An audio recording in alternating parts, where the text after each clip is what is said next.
오늘은 돈이 붙지 않는 사람 특징 3가지를 한번 함께 나눠보도록 하겠습니다. 정말 열심히 사는데 왜 돈이 안 붙는지 아세요? 이것은 능력 문제가 아니라 흐름이 막혀 있는 겁니다.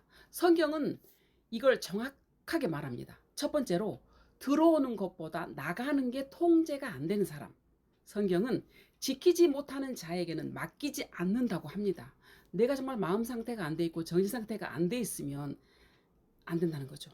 두 번째, 감정으로 돈을 쓰는 사람. 스트레스 받는다고 그냥 막 이것저것 사들이고 스트레스 받는다고 돈을 막 쓰면 스트레스 해소가 되나요? 어느 정도는 되겠죠. 근데 그 방법도 아니라는 거죠. 그리고 기분 좋으면 기분 좋다고 돈 막 써요. 예. 이것은 소비가 아니라 통제력의 문제입니다. 세 번째는 하나님 없이 돈만 바라는 사람. 돈만 달라고 기도하는데 삶이 안 바뀌면 안 열려요.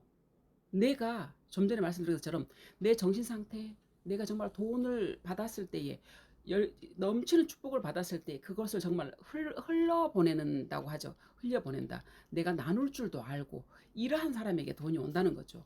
예, 이것은 우리의 삶이 안 바뀌면 돈이 안 열린다는 거죠. 예, 돈이 막힌 게 아니라 흐름이 막힌 거예요. 이걸 바꾸면 돈은 따라옵니다. 지금부터 여러분 바꿔보시겠어요? 저 같은 경우도 정말 제가 지금 공부하는 거 하기 전에 하나님이 넘치게 주시더라고요.